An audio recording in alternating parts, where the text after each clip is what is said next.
پاکستان کی تاریخ محض ملک کے قیام کی کہانی نہیں، بلکہ یہ قربانیوں، جدوجہد اور ایک عظیم نظریے کی داستان ہے۔ مسلمانان بر صغیر نے اپنی شناخت، تہذیب اور دینی تشخص کے تحفظ کے لیے ایک علیحدہ وطن کے حصول کا عزم کیا، اور اسی جدوجہد کا تاریخی موڑ 23 مارچ 1940 کو آیا، جب لاہور کے تاریخی اجتماع میں آل انڈیا مسلم لیگ کے اجلاس کے دوران قرارداد پاکستان پیش کی گئی، جس نے تحریک پاکستان کو ایک واضح سمت اور مضبوط بنیاد فراہم کی۔ اس موقع پر قائد اعظم محمد علی جناح رحمۃ اللہ علیہ نے اپنے صدارتی خطاب میں مسلمانوں کی قومی حیثیت کو اجاگر کرتے ہوئے فرمایا،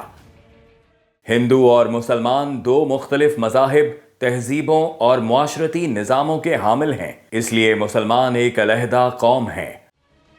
یہ اعلان دراصل اس عزم کا اظہار تھا کہ مسلمان اپنی شناخت اور حقوق کے تحفظ کے لیے ہر قربانی دینے کو تیار ہیں۔ یوں ان عظیم قربانیوں اور 7 سالہ جدوجہد کی بدولت 14 اگست 1947 کو پاکستان دنیا کے نقشے پر ایک قوت بن کر ابھرا، اور آج پاکستان ایک مضبوط اور خود مختار ریاست کے طور پر ترقی کی راہ پر گامزن ہے۔ اسلامی دنیا کی واحد ایٹمی طاقت ہونے کے باعث پاکستان کا دفاع ناقابل تسخیر سمجھا جاتا ہے، جبکہ اس کی مسلح افواج دنیا کی بہترین افواج میں شمار ہوتی ہیں۔ یہ حقیقت بھی اپنی جگہ موجود ہے کہ دیگر ممالک کی طرح پاکستان کو بھی مختلف داخلی اور خارجی چیلنجز کا سامنا رہا ہے۔ دشمن قوتیں کبھی براہ راست جارحیت کے ذریعے اور کبھی پروپیگنڈے، اندرونی انتشار اور فتنہ الخوارج کے ذریعے پاکستان کو کمزور کرنے کی کوشش کر رہی ہیں،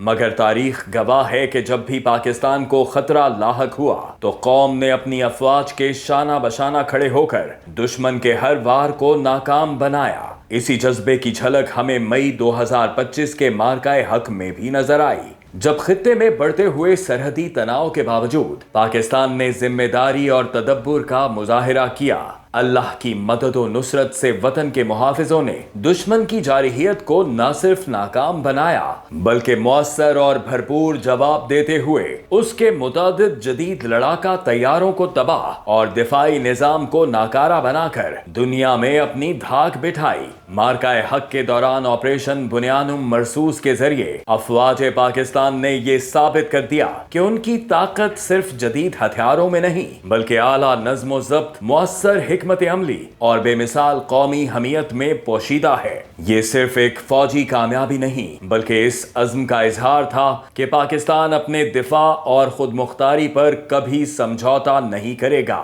افغانستان سے دہشت گردوں کے حملے ہوں یا ازلی دشمن بھارت کی چالیں، پاکستان نے ہر بار یہ دکھایا کہ جب قوم اور افواج ایک صف میں کھڑے ہوں تو دشمن کے تمام عزائم ناکام ہو جاتے ہیں، کیونکہ یہ حقیقت آج بھی اتنی ہی مضبوط ہے جتنی قیام پاکستان کے وقت تھی کہ پاکستان قربانیوں سے بنا تھا، اس لیے سازشوں سے نہیں ٹوٹ سکتا۔ آئیے اس یوم پاکستان پر ہم سب یہ عہد کریں کہ ہم اپنے وطن کے استحکام اور ترقی کے لیے اپنی افواج کے شانہ بشانہ متحد رہیں گے، دشمن کی سازشوں کو ناکام بنائیں گے اور قائد اعظم رحمۃ اللہ علیہ کے اصولوں ایمان، اتحاد اور تنظیم کو اپنی قومی زندگی کا حصہ بنائیں گے۔